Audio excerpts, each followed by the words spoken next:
নিস্তব্ধতায় ছেয়ে গেছে রাতের পরিবেশ। হসপিটালের করিডোরে বসে আছে শহীদুল চৌধুরী আর নিখিল। বাকিদের বহু কষ্টে বাড়িতে পাঠিয়েছে দুজন। তাহমিদা বেগম নিজেও অসুস্থ, তাই তাকে বুঝিয়ে নিয়ে গেছেন হামিদা বেগম। নিখিল দাঁড়িয়ে আছে আইসিইউর দরজার সামনে। কাঁচ ভেদ করে দেখা যাচ্ছে নেহার নিস্তেজ দেহটা। মেয়েটার জ্ঞান এখনও ফেরেনি। ডাক্তার জানিয়ে দিয়েছেন 72 ঘন্টার মধ্যে জ্ঞান না ফিরলে তাদের আর কিচ্ছু করার থাকবে না। নেহার কোমায় চলে যাওয়ার সম্ভাবনা বেশি। শহীদুল চৌধুরী আজ নিরুপায়। বাবা হয়েও পারছে না মেয়ের কষ্ট কমাতে। তাকে সুস্থ করে তোলার কোনো উপায় নেই। চেয়েও নিতে পারছে না মেয়ের কষ্টের ভাগ। বাড়িতে আসার পর কেউই তেমন কথা বলেনি সেতারা বেগমের সাথে। জেরিন শুধু ছোট্ট করে জানিয়েছে জ্ঞান ফেরেনি। সেতারা চুপ রইলেন, কথা বলার মতো মুখ নেই। বাড়িটা প্রাণশূন্য হয়ে পড়েছে। খাবার টেবিলে আজ কেউ নেই, খাওয়ার কোনো ইচ্ছে নেই, হাসি খুশি সেই পরিবেশ নেই। সবাইকে পাল্লা দিয়ে ঘিরে নিয়েছে বিষণ্ণতা। ভোরের আলো ফুটলেও ঠায় একইভাবে দাঁড়িয়ে আছে নিখিল। তার মাঝে কোনো ক্লান্তি নেই, পা ব্যথা করছে না তার। শুধু দেখতে ব্যস্ত নেহাকে। সকালে ডাক্তার আসলেও নিখিল ভিতরে প্রবেশ করেনি। সবাই দেখে আসলেও সে যায়নি। তার মনের কোথাও একটা বিশ্বাস জন্মেছে, সে ছুঁয়ে দিলে নেহা ব্যথা পাবে, তার কাছে যাওয়াতে মেয়েটা কষ্ট পাবে। ঘৃণায় মুখ ফিরিয়ে নেওয়াটাও স্বাভাবিক মনে করে নিখিল। যদি তার থেকে দূরে থেকে মেয়েটা ভালো থাকে, কোনো দুঃখ তাকে ছুঁতে না পারে, তো নিখিল দূরে থাকবে, একই বাড়িতে থাকবে, তবুও সর্বোচ্চ দূরত্ব বজায় রাখবে। ভালোবাসার মানুষের সুখ বড় সুখ। নেহা না চাইলে কোনোদিন সে আশেপাশেও ঘেঁষবে না। নিদারুণ যন্ত্রণা পুষবে, তবুও না। নিখিল ভয়ে কাছে যায় না। যদি নেহার জ্ঞান ফিরে আসে আর সে নিখিলকে দেখে রিয়্যাক্ট করে আবার অসুস্থ হয়ে যায়, তখন নিখিল নিজেকে ক্ষমা করতে পারবে না। হারিয়ে ফেলার ভয়টা প্রতি মুহূর্তে কুরে কুরে খাচ্ছে তাকে। ব্যস্ত শহরের গুমোট আবহাওয়া, তবুও এক ফোঁটা বৃষ্টির দেখা নেই। 2 দিন হতে চলল, নেহার জ্ঞান ফেরেনি। নিখিল সবসময় চুপচাপ থাকে। একজন সুন্দর পরিপাটি ছেলে, আয়রনবিহীন শার্ট কোনোদিন গায়ে দেয়নি। তার চুলগুলো আজ অলস ভঙ্গিমায় ছড়ানো। হামিদা বেগমের ভেতর থেকে হাহাকার বেরিয়ে আসে। তার ছেলেটার এই রূপ সে মা হয়ে মেনে নিতে পারছে না। নেহাকে কতটা ভালোবাসে প্রতিটা মানুষ তা জানে, কোনোদিন স্বীকার করা হয়নি কারো। তবে এই 2 দিনের চোখের পানি যেন তা প্রমাণ করতে ব্যস্ত। তাহমিদা বেগমকে সাহস করে দেখতে গিয়েছিলেন সেতারা বেগম। তাহমিদা কিছু বলেনি, চুপচাপ বালিশে হেলান দিয়ে বসেছিল শুধু।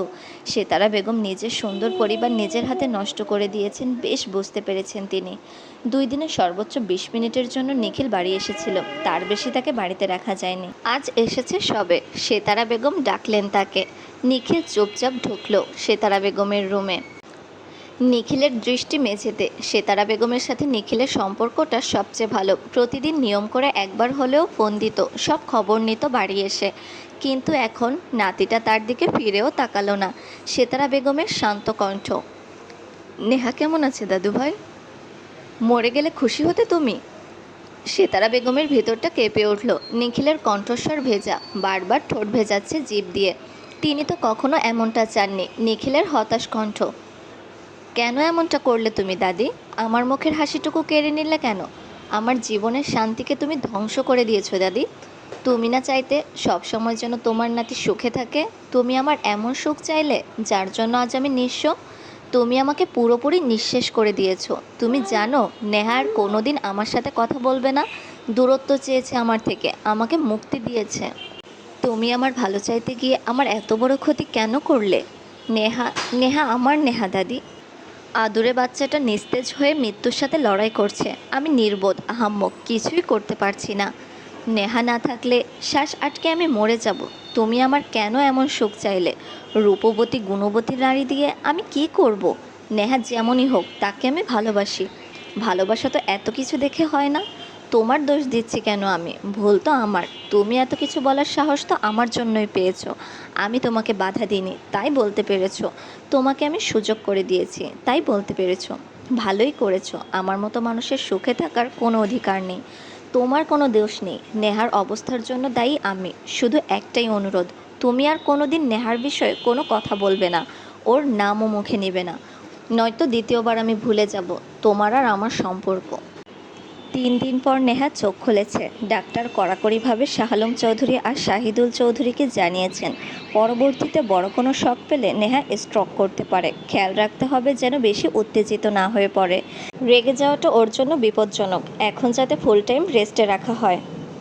নেহা চোখ মেলেই বাড়ির সবাই হুমড়ি খেয়ে ঢুকেছে কেবিনে। নেহা তো উঠেই বালিশে হেলান দিয়ে বসেছে, মুখ ভর্তি হাসি, যেন কিছুই ঘটেনি। আরে, তোমরা সবাই এখানে কেন? আমি হসপিটালে এসেছি কেন বলো তো? বাড়ি থেকে রাখতে পারলে না আমাকে? তোমরা জানো না হসপিটাল আমার কতটা অপছন্দের। শাহ আলম চৌধুরী ঢুকতেই নেহা মুখ কুঁচকালো। বড় আব্বু, বাড়ি নিয়ে চলো, বাড়ি যাবো। বাকি সবাই আমার কথা শুনবে না আমি জানি।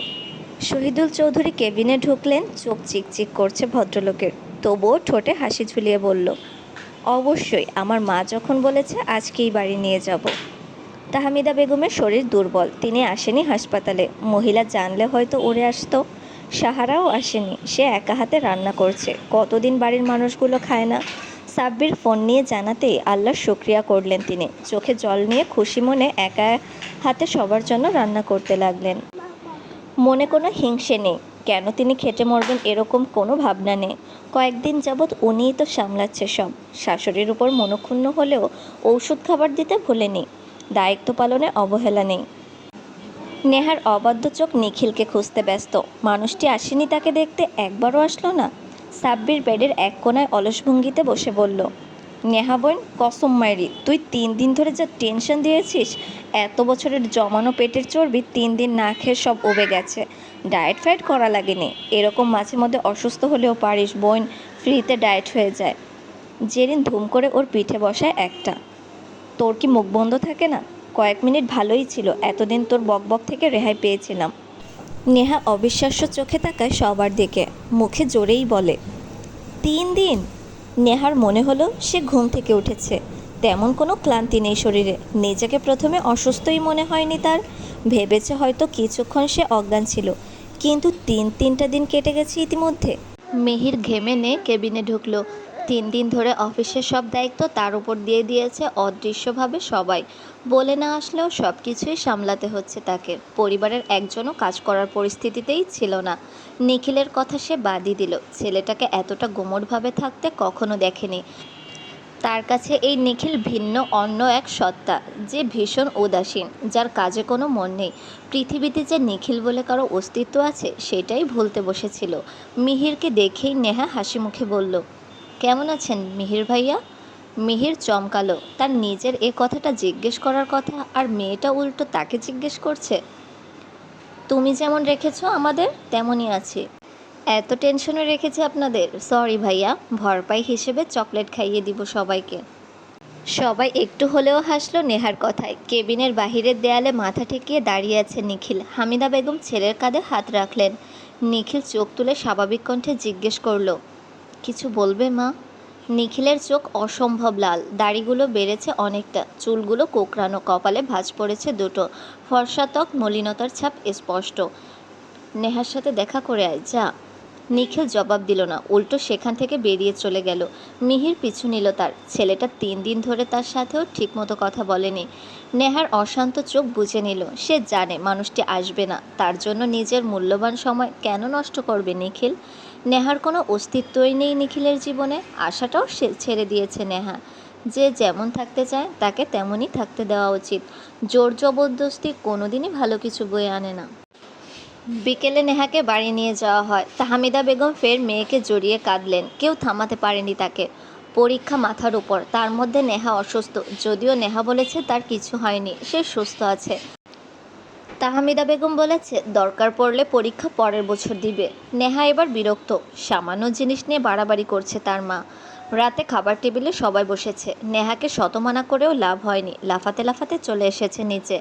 নেহা টেবিলে নিখিলকে না দেখে মন খারাপ করলো, মনে হচ্ছে কত বছর দেখতে পায়নি মানুষটিকে, কিন্তু মানুষটি তো তার খবর একবারও নিল না।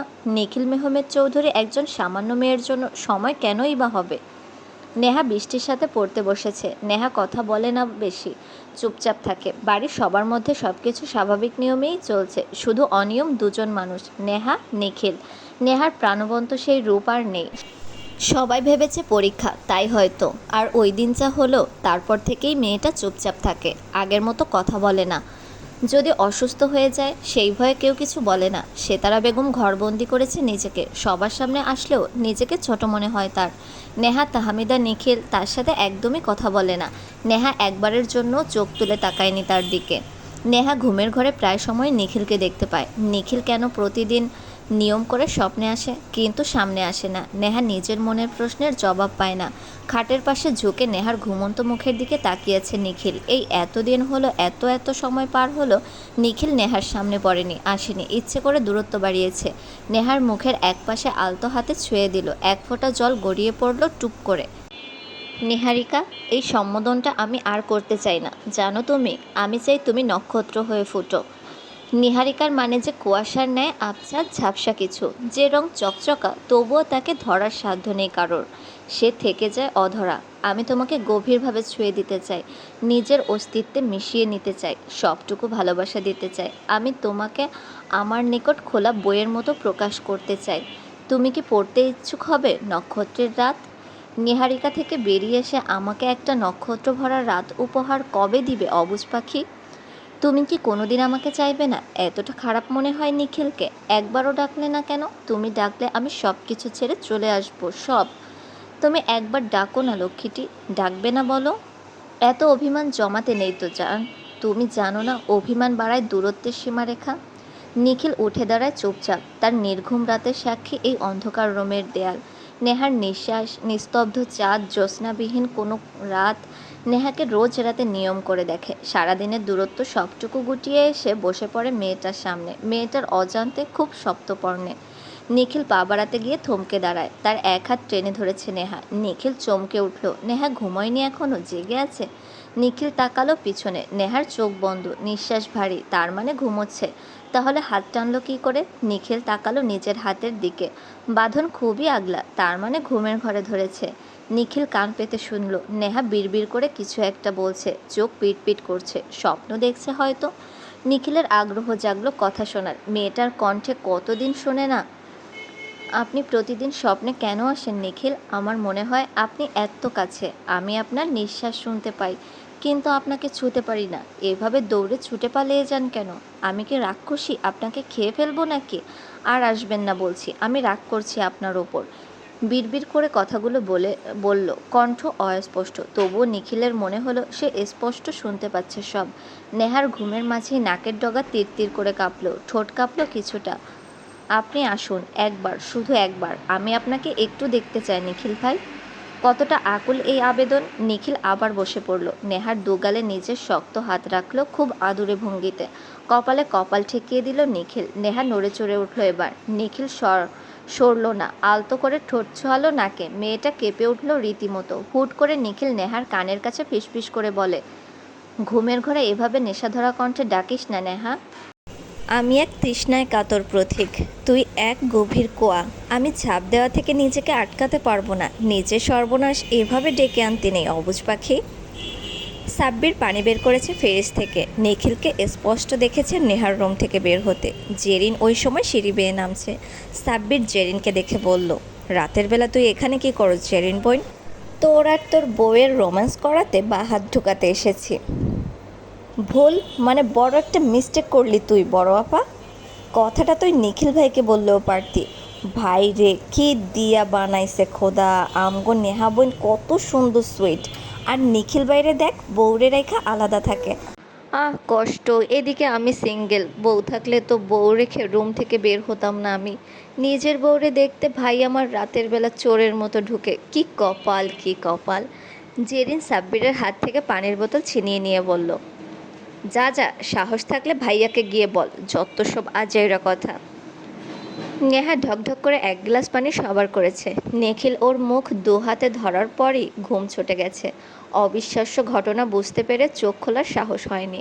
নিখিল ভাই ওকে চুমু দিয়েছে, কথা ভাবতেই কেঁপে উঠল সর্বাঙ্গ। কানের কাছে কি বলল এসব?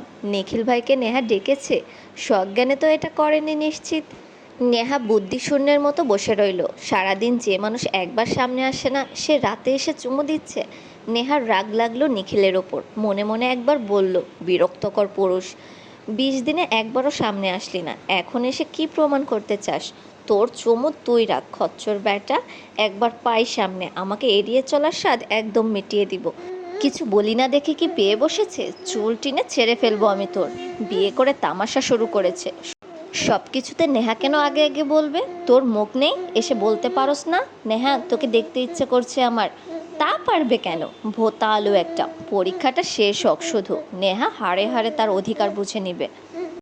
মেঘবালিকা, আপনার পড়াশোনাকে আমার এখন হিংসে হচ্ছে। আমাকে 5 মিনিটও সময় দিচ্ছেন না আপনি। কেন এত অবিচার এই প্রেমিক পুরুষটার ওপর? আপনি দিন দিন পাষাণ রমণীতে পরিণত হচ্ছেন কেন? মিহির, তুমি থামবে? না, পরীক্ষা দেওয়ার পর আমি তোমাকে ছাড়বো না, একদম বলে দিলাম। জোর করে হলেও তুলে নিয়ে আসবো। কবে আসবে বৃষ্টি? আমি কিন্তু বড্ড অধৈর্য। কোনো দিন আসবো না। মেরে ফেলবো আমি তোমাকে। আসবে না বললেই হবে নাকি? এখন আসো, এখন মানে এখন। উফ মিহির, তুমি কি বাচ্চা? হ্যাঁ বাচ্চা। এখন বারান্দায় আসো, আমি দেখবো তোমাকে। কতদিন ধরে আমার চোখগুলো অভুক্ত তুমি জানো? পারবো না। প্লিজ না যান, কেঁদে ফেলবো এবার আমি। আমি দম আটকে মরে যাই, এটা চাও তুমি? বৃষ্টি ততক্ষণে বারান্দায় এসে দাঁড়িয়েছে। মিহির দাঁড়িয়ে আছে ফোন হাতে নিয়ে, জ্যোৎস্নার আলোতে আলোকিত চারপাশ। মিহিরকে দেখে হাসলো বৃষ্টি।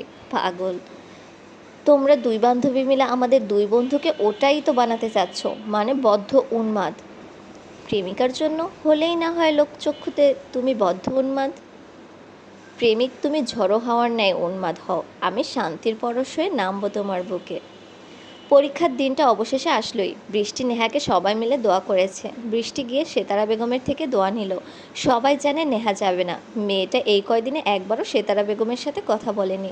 নিখিল নেমেছে সিঁড়ি বেয়ে। সেদিনের পর এই প্রথম নেহার সামনে এসেছে স্বেচ্ছায়।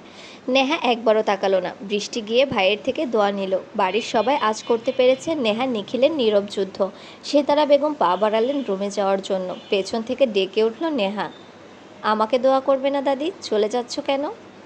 বাড়ির সবাই ভূত দেখার মতো চমকে উঠল।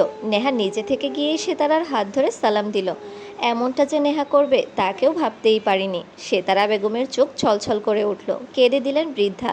নেহা হাসল শুধু। সেতারা বেগমকে নিচ থেকে জড়িয়ে ধরে বলল, কাঁদছো কেন তুমি?